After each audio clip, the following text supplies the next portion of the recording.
is Sportsfeld Storytime. We take you back to the greatest, the highest and lowest, the most memorable, at least, moments of the sports fandom that we have experienced. And now we have arrived at the end of the Toronto SC run. In the last episode, they had raised the hardware. They had won the MLS Cup in a victorious, wonderful game, a wonderful night at BMO Field. And I'll say some incredible footage of that. Shout out to the Toronto SC digital team, the All for One stuff I was going through.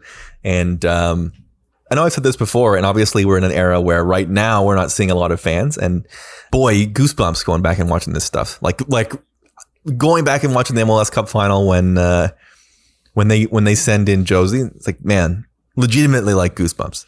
Yeah, I've said a couple times in the last few episodes of these, like 2016-17 TFC highlight videos are top, like up there with Bat Flip and Edwin and Kawhi, like you just random YouTube videos to watch every now and then. And I think they jump into the crowd too, right on the Vasquez goal. Yeah, they do. The whole thing is great. It's just fun. Absolute pandemonium. And listen, you would consider anything after that pretty much icing on the cake, but they would listen. This is up there with best full years of any team that I watched in this city. That is like, man. They go all the way through the CONCACAF Champions League as well, which is something that you would normally not even think about that much. But man, they go through a rarity to see a MLS team have such success. But they go on a huge run in this tournament. Yeah, and some of like the most fun for me personally games. I can't remember if it was the Tigres game or the I think it was the Tigres game, the 2-1 at home in Toronto. I went to that game in the freezing cold because it was like February with some friends. And then that day was also the Raptors game when DeMar ran the length of the court and dunked on the Pistons. And that game went to overtime. And it was one of those, like, we were at the TFC game and we got to the bar just in time to see him dunk. And it was just like a great few years in Toronto sports as a whole. I was also at one of the games on this run. Not nearly as cold. I was at the March 7th Toronto FC versus Tigres game at BMO Field. I did an edible and went with my roommate Zach. And it's great because Zach is somebody that when I was talking to you about a couple episodes ago about being at games. Maybe that was the same game. I don't know. Yeah. I talked about being at a games in the team's first season. And I had gone with Zach to all those games because his family had season tickets at a certain point and we lived pretty close nearby. We would go fairly often in the first few years to go then it was the same. We're talking about the same game. Yeah. I apologize. I'll say this. It was a 2-1 Toronto FC win.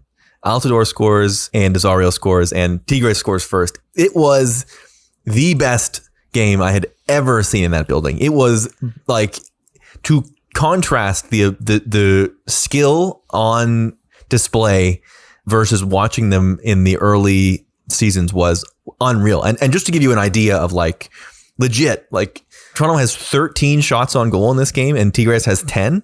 Is 52-48 possession. Toronto SC 335 passes. Tigres 263. Like the pass accuracy 89%, 87%. Like just really, really, really high quality soccer. And you come into these things, and I think you have this idea of how good the Mexican clubs are going to be. But to see Toronto SC hang with them and beat them, and then score in the 89th, and we were standing. As a matter of fact, we had our seats in the Tigres supporter section and they were up the whole time chanting, having a great time. It was really, really fun to be up there. I remember just being like blown away and moved about how far the team had come and like how high the quality of soccer they were playing. You're right. It was an extremely fun vibe in the building that day. Like the Tigres fans were great. And like, I couldn't believe they fucking traveled that well. And it was obviously not quite like an MLS Cup level, but like it was just like a fun, because like we got to have this sort of happy to be there feeling, but also we won. So It was like, it was great. I loved it. It was a really fun one. Really, really good times. You gotta love it. You simply must love it. They got all the way to the goddamn final. They beat Club America in the semis, which I did not see. They did not go to that game, obviously, but 3-1 win in Toronto, and then they draw, and then it's the 2018 CONCACAF Champions League final against Guadalajara. Like that is quite a journey to go on. Yeah, and it was all right, I'll tell the story. Leg 1 of the final against Guadalajara was in Toronto. That was the same night as a Raptors playoff game. I don't remember which one. And I think there was also a Leaf playoff game that night. I think it was either all three, or I know leg 2 was definitely all three. I think the first one was just a Raptors playoff game.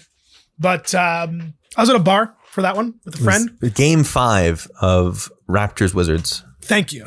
And that was the wonderful day where we got yelled at by won't name names, but a very famous Canadian sports reporter, because he wanted to watch the early season Blue Jays game, and we had asked the bar to put on the TFC game, and TFC lost the first leg 2-1, and then I forget who it was. Someone missed a sitter in the second half, which would have made it 2-2, and we were told to pipe down because they already gave up 2 away goals and it's over. And what's the point? Was what we were told by this sports professional. Little did he know, a week later, they would be a Marky Delgado miss, which I think about all the time, from winning the whole damn thing. Hamilton battling for it, but Coulter gets on the end of that one. Jovinko is one of them, though. Jovinko here up against Pineda, stands up the cross back post. Delgado over the bar. What an opportunity for Marky Delgado in stoppage time to try and win it for TFC.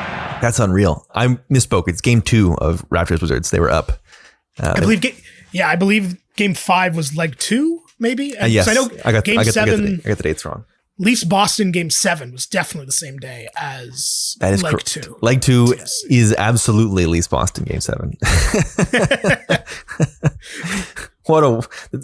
This is what was really incredible, I think, about this time as we sort of reflect on it, is like this stuff was happening at an alarming rate. And there was another day a couple years later where I remember it was also a prominent Jays game. Was maybe this same day, but there was, I think, in 2019 as well. We had like a sort of a quad day, really cool, and I think, hopefully we can get back here. And I think something we wanted to do is sort of talk at the end of this is Toronto FC does shortly after this sort of get back near this level, which is sort of crazy.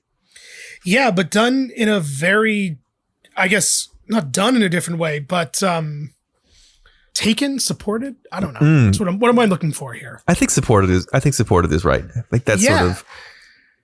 So I feel like we may have talked about this before on the main show. I don't remember because it's. Well, I think we talked about it. We talked about it going into this final. Yeah, and how, TFC made the MLS Cup Final in 2019, and no one seemed to care.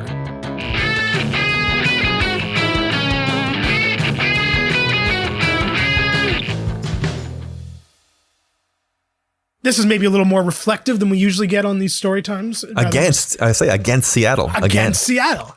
And I find it so odd that it was, and obviously don't have the star power of a Jovinko to bring people in. We talked about how he was the best possible guy to sort of galvanize the fan base. But I do find it odd that they've made this underdog run. They were not supposed to make the finals at all, and won some crazy playoff games, especially the semis where Nick DeLeon, absolute rocket of a shot, upset Atlanta. Richie Larea carrying this one forward and finds the feet of Alejandro Pozuelo. He'll cut in on Pogba. Pozuelo to DeLeon on the edge of the box here. Nick DeLeon no way through as he's turned around. And DeLeon from distance! Oh my goodness! Nick DeLeon picks out the top corner and Toronto FC lead in the Eastern Conference Final with 13 minutes left to play. Incredible from Nick DeLeon. And maybe, just maybe, a huge upset on the cards in Atlanta. I don't know, I'm surprised a goal like that didn't sort of galvanize everybody. And then I watched the cup final in a bar with 6 people watching the game, which is fine, but and I'm not really saying this as any sort of judgment, but you compare it to what we were talking about last week and how there were 35,000 people packed into BMO going crazy. And this was just like, they lost. All right. Yeah. I find it very odd in such a short amount of time. I mean, you still have Bradley, you still have Altidore on that team, you still have, Bono, a lot of the backline guys, and you have Pozuelo, who is not Altidore, obviously. Pardon me, not Giovinco, but he won MVP.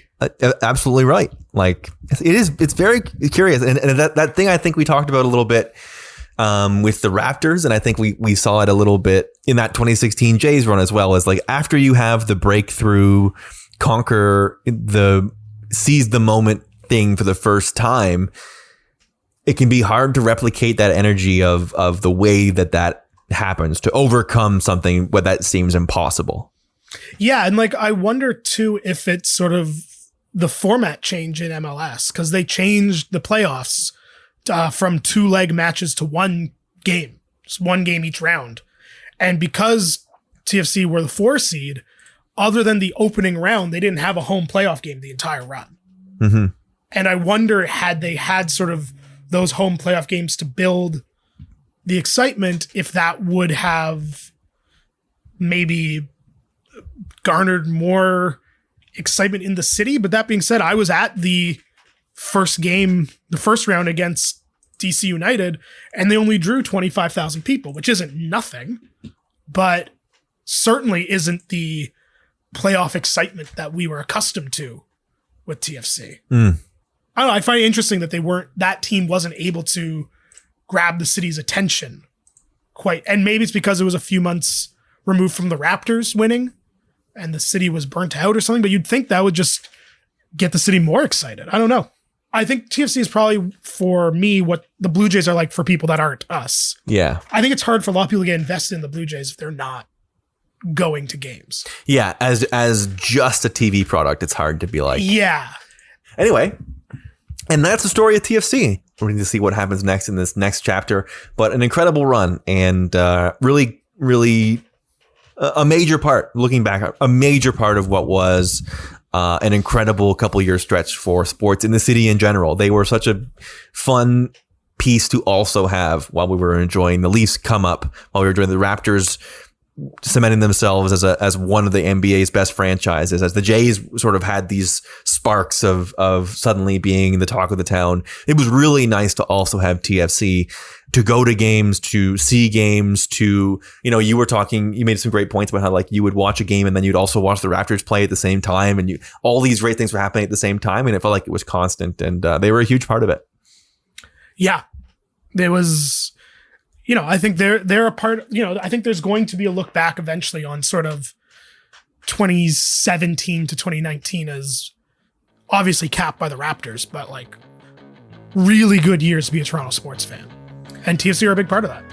Absolutely. And that does it for another month of Sportsfeld Storytime. We will look forward to another topic for another day. In the meantime, we will thank you so much for listening to Sportsfeld.